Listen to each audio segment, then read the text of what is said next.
Hey everyone, it is Thursday, and that means I'm on Twitter answering your questions. If you've used the hashtag KatieFAQ and you tweeted it to me or you DM'd it to me, I have read them and I have filtered through them, and I have 6 of them today. So I've got to get crack-a-lackin' on this so I can get through them.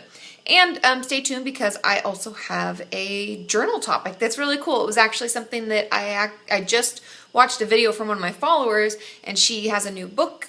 And I thought some of the things that she was working on were really cool for all of us to work on. So I will share that at the end, so stay tuned. Now, without further ado, first question. How do I tell my parents I'm in therapy without telling them why?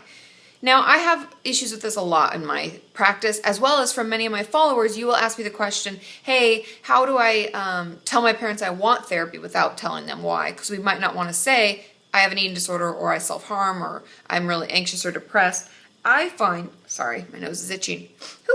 I find that the easiest way to do this is to say something to the effect of, hey mom or hey dad, I'm seeing someone just because I've been feeling kind of down lately, and it's really helped me to talk it out with someone who's more objective. Leave it at that. If they keep prodding, you can say, sometimes school makes me anxious, or I was just really stressed out and it's just really helping. I'd like to keep going. And I would leave it at that.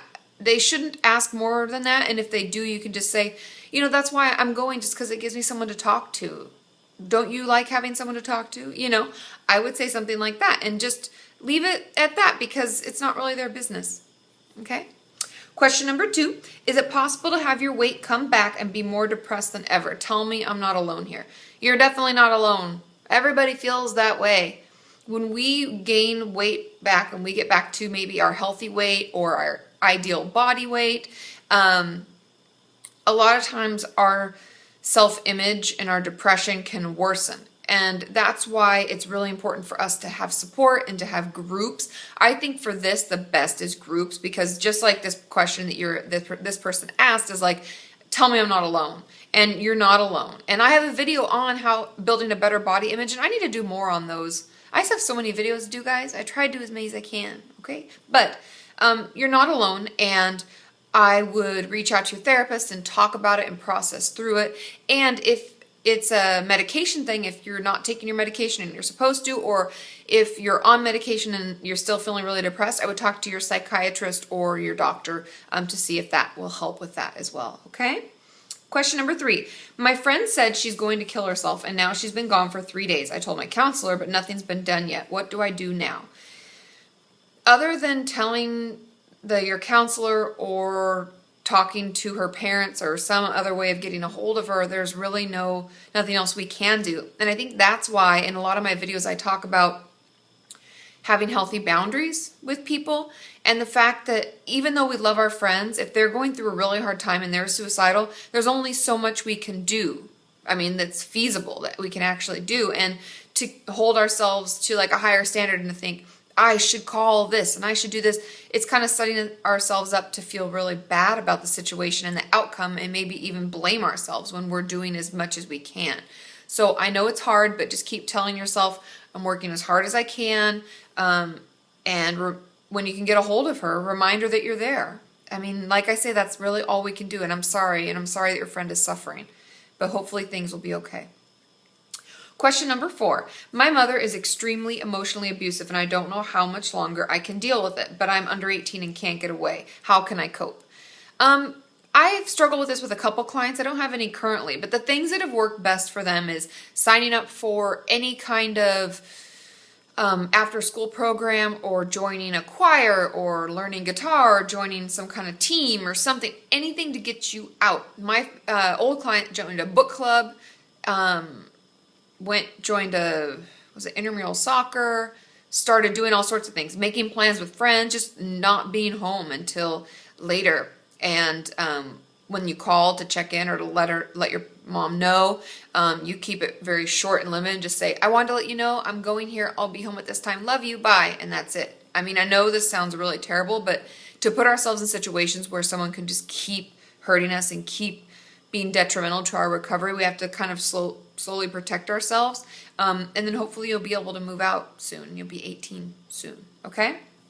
Question number 5. Oh, and for that one also, if any of you have dealt with this and there are certain phrases and ways you know that you kind of helped yourself, as always, let us know, okay? Question number 5. Why do we have to say out loud in therapy what we were feeling if we already know ourselves? For example, if I'm crying, my therapist will ask what I'm feeling, but I just don't want to say it. It's that reason exactly why you have to say it, because you don't want to. And it sounds really silly, but there's something really cathartic and really therapeutic about saying it out loud. Almost like we're admitting it to ourselves and we're owning it, right? It sounds kind of ridiculous, but for me, even as a person in therapy, it helps me to own my emotions. Like today I was really pissed off because I thought we were doing this and then they didn't make the plans. I thought whatever it is, right? It's important for us to be able to verbalize it and admit it to ourselves and accept the emotion. Because one of the biggest difficulties, even me, is admitting and accepting emotions for what they are. Like, I don't really like anger. It makes me kind of uncomfortable. And so I have to practice being angry and being okay with it and owning my anger. Like, yeah, I was really fucking pissed off because that person was a jerk, blah, blah, blah, blah.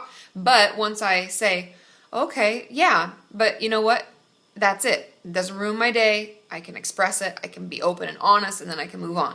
And that's part of why your therapist is doing that, because it will help you to own it, to process through it, and to move past it. Otherwise, we tend to stuff it. And the crying that we usually do in therapy is because it's been stuffed for so long.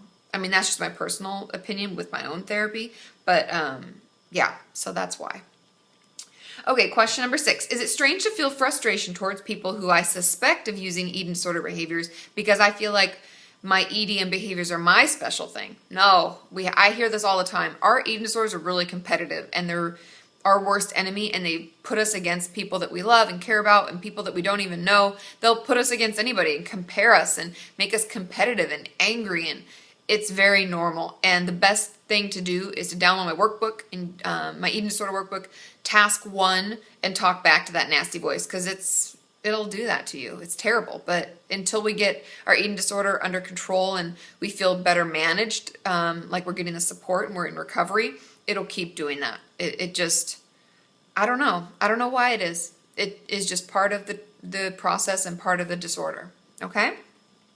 Now, shout out to Emily Mae Butler. She wanted a shout out today because she's feeling kind of down. So I hope that brightens your day. And today's journal topic, I have a follower, Fallon, who did a video.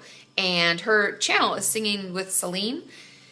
And I forget the name of the book. I was telling her, I wrote it down, and then I accidentally deleted the note, and then I couldn't find it in her video while I was scrubbing through it. So whoever's book this is, I'm sorry. I'm not trying to, use your stuff without giving you credit. But I thought this was a really cool tool. And the questions, and I'll say them slowly so you can write them down. I want you to fill out, we're talking about qualities that you feel you have and qualities that you value in others. And I think this will really help us in that building a better body image. And this is something I may add to a workbook in the future, because I'd like to do like a body image workbook. But without further ado, before I ramble into oblivion, make a list of the qualities that you value about yourself and others. Make a list of the qualities that you feel you have. Make a list of the qualities that people you admire have, and how many of those things influence your self-esteem. And I think this is great. This is actually something that I'm personally going to do. And as always, if you do this, please take a picture of it, tweet it to me, take a picture, send it to me on Instagram, and just put the @KatieMorton or @KatieMorton1 in whatever you're doing so that I can get notified and I can check it out. Because I love to see what you guys are doing and how hard you're working and everything like that. So yeah, I think it'll really help. And let me know what you think. If you like it, give me a thumbs up. And I'll see you all tomorrow. I'm interviewing Brad Feld. I'm really excited. He is a venture capital person, which in the startup world, like if you're starting up your own little business, those are people who could invest in you. And he's been really successful, and he suffers from depression, and he talks a lot about his process through it. And he has some great information, great books, great tips. He has a blog you can follow. So I'm really excited to see him tomorrow. So tune in if you can at 2 p.m. Pacific Standard Time while I interview him. Have a wonderful evening. I'll see you all tomorrow. Love you. Bye.